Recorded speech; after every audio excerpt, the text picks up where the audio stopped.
अस्सलाम वालेकुम dear student, how are you. इससे पहली वीडियो में हमने वर्ब की करेक्ट फॉर्म लगाने के बारे में डिस्कशन की थी। अब इस ज़िमन में मज़ीद पैटर्न डिस्कस करते हैं ताकि आप पेपर में वर्ब की सही फॉर्म यूज़ कर सकें। सेंटेंस में अगर जस्ट, ऑलरेडी, येट में से कोई इस्तेमाल हो तो हैज़ या हैव के बाद वर्ब की थर्ड फॉर्म लगाते हैं। He has not completed his work yet, उसने अभी तक अपना काम मुकम्मल नहीं किया है। येट नज़र आ रहा है तो हमने हैज़ के बाद वर्ब की थर्ड फॉर्म completed इस्तेमाल की है। लेट, मेक, डेयर, नीड में से कोई इस्तेमाल होता है तो वर्ब की फर्स्ट फॉर्म लगाते हैं और उस वर्ब की फर्स्ट फॉर्म से पहले टू इस्तेमाल नहीं करेंगे, जैसा कि लेट मी प्ले, मुझे खेलने दो। हमने यहाँ पर लेट की वजह से वर्ब की फर्स्ट फॉर्म यूज़ की है। सिंस फॉर जुमले में इस्तेमाल हो तो हम परफेक्ट या परफेक्ट कंटिन्यूअस टेंसेस का इस्तेमाल करते हैं। It has been raining since morning, since इस्तेमाल हुआ है तो हमने हैज़ बीन के बाद वर्ब की फर्स्ट फॉर्म के साथ ing इस्तेमाल किया है। I have done the duty for 2 weeks, यहाँ हमने प्रेजेंट परफेक्ट टेंस इस्तेमाल किया है। हैव के बाद वर्ब की थर्ड फॉर्म लगाई है। सेंटेंस के शुरू में ऑब्जेक्ट हो तो वर्ब की थर्ड फॉर्म लगाई जाती है। The book is written by Ahmad, the book object है तो हमने इज़ एम-आर के बाद वर्ब की थर्ड फॉर्म लगाई है। बाय तक के मानों में इस्तेमाल हो तो विल हैव या शेल हैव के बाद वर्ब की थर्ड फॉर्म लगाते हैं। He will have completed his work by Sunday, एतवार तक वो अपना काम मुकम्मल कर चुका होगा। दैट से पहले पास्ट टेंस इस्तेमाल हो तो हम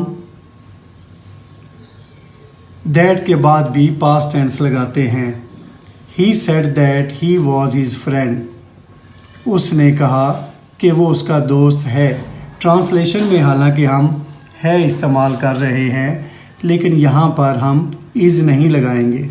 अगर ये सेंटेंस जो है इतना होता कि वो उसका दोस्त है तो उसकी ट्रांसलेशन तो होगी ही इज़ हिज फ्रेंड, लेकिन जब ही इज़ हिज फ्रेंड से पहले ही सेड दैट आ जाता है तो इज़ को हम वॉज में बदल देते हैं।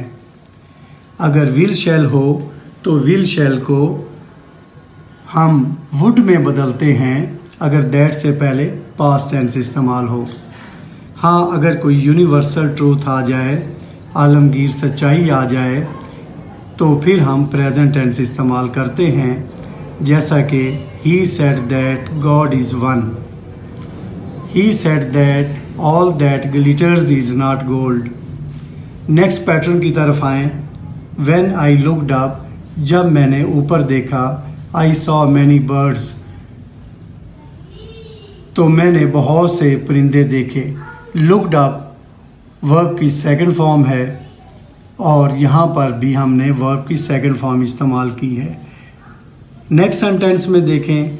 व्हेन आई सॉ हिम, जब मैंने उसे देखा। ही वॉज स्लीपिंग, तो वो सो रहा था। यहाँ वर्ब की व्हेन के साथ सेकंड फॉर्म यूज़ की है और यहाँ पर हमने वॉज के बाद वर्ब की फर्स्ट फॉर्म के साथ ing लगाया है। I wish I knew how to swim, wish इस्तेमाल हुआ है तो यहाँ पर हमने वर्ब की सेकंड फॉर्म लगाई है। न्यू वर्ब की सेकंड फॉर्म है। लेस्ट के साथ मॉडल वर्ब शुड लगाया जाता है, मे, माइट का इस्तेमाल नहीं करते। वर्क हार्ड, मेहनत करो। लेस्ट यू शुड फेल, कहीं ऐसा ना हो कि तुम नाकाम हो जाओ। तो यहाँ पर लेस्ट दिखाई दे रहा है तो यहाँ पर मॉडल वर्ब हम शुड इस्तेमाल करेंगे। नेक्स्ट वीडियो में हम इस डिस्कशन को जारी रखेंगे। Keep on watching videos. अल्लाह हाफिज़।